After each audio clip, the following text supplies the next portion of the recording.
In the previous video of section 3, we checked out the situation if a businessman has dealings in different states. This video is going to be about a single state. What is the situation if he has units, multiple units within a state? This is called business verticals. Multiple business verticals, that's the situation.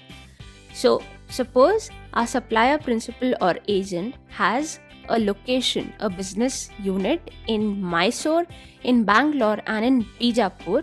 All these are within Karnataka and that's why they are called business verticals.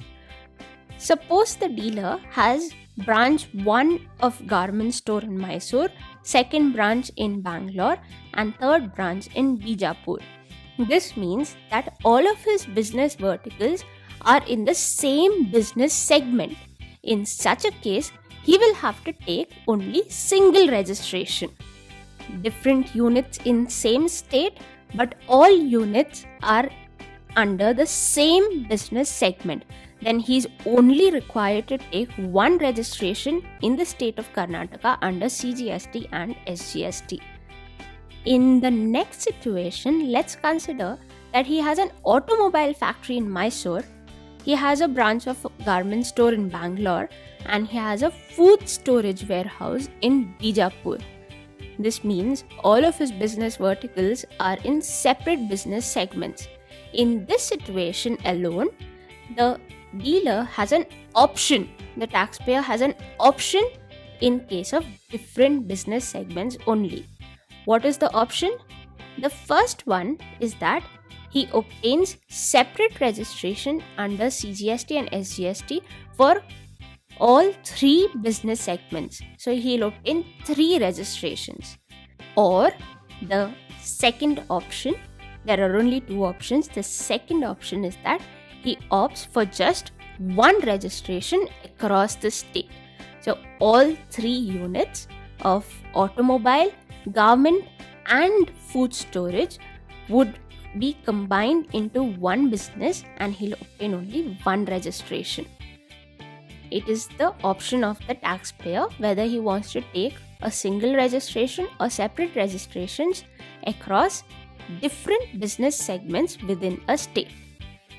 So an important point to consider is how do you decide whether your business is in separate segments or not? There are a few factors that the law has laid down.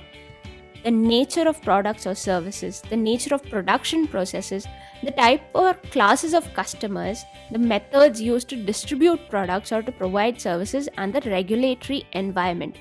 If these are distinct, any one of these are distinct in your businesses, then you could consider your business as dealing in separate segments. If you have 2 types of products, if you have 2 types of production processes, if you have different class of customers, if you have separate methods of distribution, and if your business falls under different regulatory environment. That's all that you need to consider to check out if you are dealing in separate business segments. Now, since it's an option for you to decide, you need to know what are the trade-offs. What will you lose out or what will you gain if you choose one option? So this is the time when we compare single registration versus separate registration. Under single registration, each unit cannot function as an independent business and you'll have to have interconnected transactions as far as taxes are concerned, input tax, credit tax, payments, tax collection. So you'll have interconnected transactions across complicated business structures. While in separate registration, you can function as independent business units. You can separate your business to function as independent units itself with no interconnected transactions. Second consideration is that if one business vertical opts for composition scheme, then all of your business verticals will have to do so under single registration, which is not the case under separate registration. The third point is just the opposite of the second. If one of your business is ineligible for composition scheme, then all other verticals will also become ineligible, which is not the case in separate registration. And the last a very logical point which you may have already guessed. In single registration, the compliance procedures would be simpler because you just have one single procedure to follow for all your business units. While in separate registration, you'll have to incur additional costs for compliance for each unit independently. What if the taxpayer is a service provider? If he's a supplier of goods, it's very easy to pinpoint his location, very easy to pinpoint whether he's dealing in separate businesses or not. What if he's a taxpayer who's dealing in services? As per law, the supplier has to take registration from the state in which he makes his supply.